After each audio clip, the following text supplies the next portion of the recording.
सब्जी वाले से बोल रहा हूँ भाई, एक फ़ोन कर लेने दे घर पे, और जो तू धनिया फ्री देने वाला था ना वो काट लेना।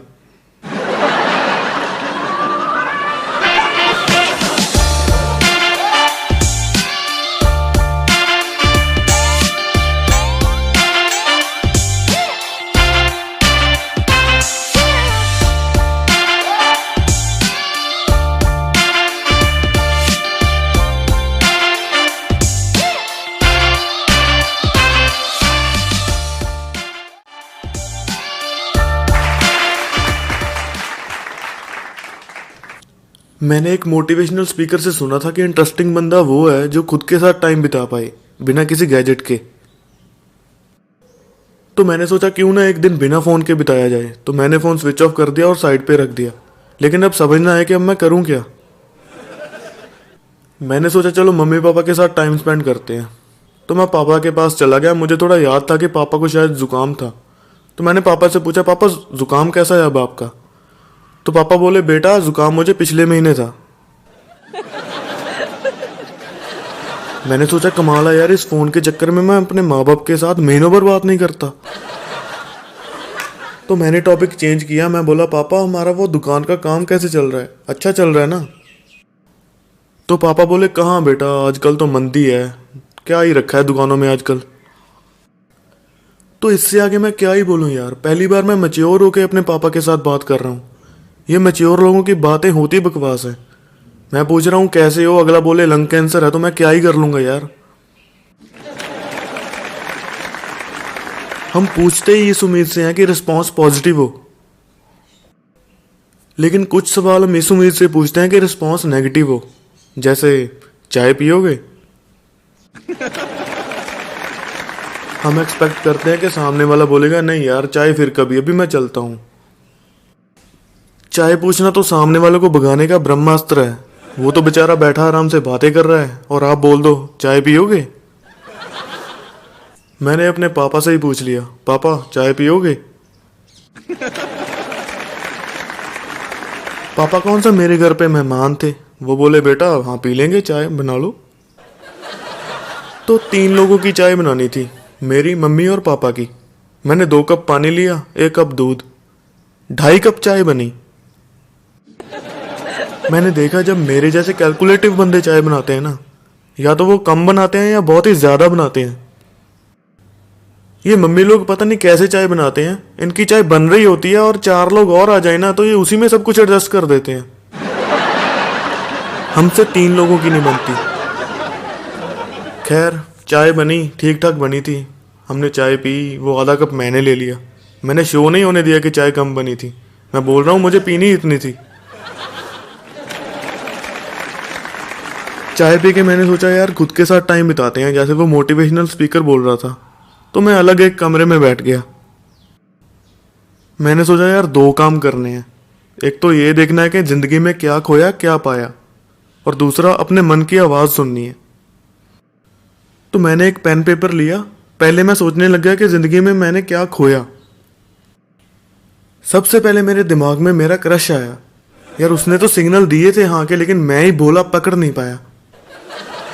फिर मुझे याद आया कैसे मैंने किसी के कहने पर हज़ारों रुपए कहीं पे लगा दिए और गवा दिए। फिर मुझे अपना महंगा वाला फ़ोन याद आया जो मैं ट्रेन में ही भूल गया था।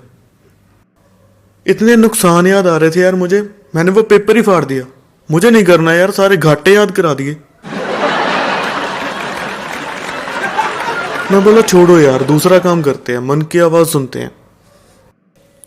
मैंने आंखें बंद की, कंसंट्रेट किया, और मुझे आवाज़ सुनाई दी, अरे अंदर कुंडी क्या लगा के बैठा है, बाहर मेरे साथ काम में हाथ बटा दे। मेरे मन की आवाज़ नहीं थी, बाहर से मेरी मम्मी की आवाज़ थी। तो मैं बाहर निकला। मम्मी ने तो मास्टर प्रोजेक्ट शुरू किया हुआ था पूरे घर की सफाई का। मम्मी बोली ये अपना सामान देख, जो तुझे चाहिए वो रख ले और जो नहीं चाहिए वो निकाल दे। मैंने सामान देखा, वो स्कूल कॉलेज टाइम की चीज़ें थी यार, कुछ फेंकने को दिल ही नहीं किया। ऐसा आप लोगों के साथ भी हुआ होगा। हम कई चीज़ों को ऐसे संभाल के रखते हैं जैसे यूट्यूब पे वॉच लेटर फोल्डर में वीडियोस, वो पड़ी ही रहती हैं, ना तो हम उन्हें देखते हैं ना डिलीट करते हैं। चलो सफाई हो गई, खाना खाया, और खाना खाते समय मैंने रियलाइज़ किया कि अगर हम खाना खाते समय सिर्फ खाना ही खाएं तो अलग ही टेस्ट आता है। जब खाना खाया हो और कुछ करने को ना हो तो क्या करते हो आप लोग? मैंने भी वही किया, सो गया। नींद में मुझे बड़ा ही अजीब सा सपना आया कि मैं सब कुछ छोड़ छाड़ के बिल्कुल ही फ्री हो गया हूँ और मैं काम ढूंढने किसी रियलिटी शो में चला गया। वहां हम 8-10 वेले लोग स्टेज पे खड़े थे और 3 वेले लोग आके कुर्सी पे बैठे थे। वो सवाल पूछ रहे थे हम सबसे। मुझसे पूछा, तुम्हारा एक्सपीरियंस क्या है? मैं बोला, आई वॉज इन फेसबुक। बोले, अच्छा फेसबुक में क्या थे? मैं बोला, फेसबुक यूजर था। सारे काम धंधे छोड़ के उसी पे लगा रहता था। उसी ने तो निकम्मा बनाया मुझे।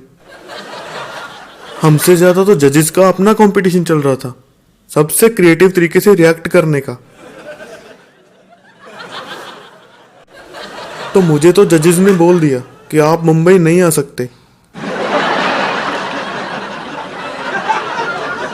और फिर आवाज आई, बाजार जाओगे? मेरी आंख खुल गई। वो मम्मी बोल रही थी, बेटा कब से सो रहे हो, बाजार से सब्जी ला कर दोगे मुझे? बाजार से सब्जी लेके आना यह सबसे मुश्किल काम है।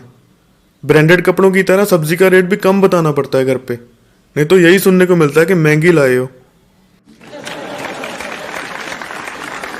तो सब्जी लेने चल पड़ा मैं।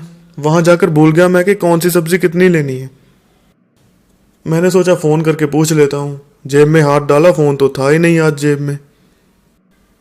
सब्जी वाले से बोल रहा हूँ, भाई एक फोन कर लेने दे घर पे, और जो तू धनिया फ्री देने वाला था ना वो काट लेना। सब्जी लेके आ रहा था मैं वापस। अब तो शाम हो चुकी थी। मेरा मन बेचैन हो रहा था फोन देखने को। मन की आवाज तो अब सुनाई दे रही थी कि फोन लाओ जल्दी। मैंने घर के आगे बाइक रोकी थी कि वहां एक अंकल मेरा वेट कर रहे थे। उन्होंने बातें शुरू कर दी। बेटा तुमने कौन सी पढ़ाई की थी, बेटा तुम्हें जॉब कैसे मिली। उनकी बातें तो खत्म ही नहीं हो रही थी। तो आखिरकार मैंने अंकल को बोल ही दिया, अंकल चाय पियोगे?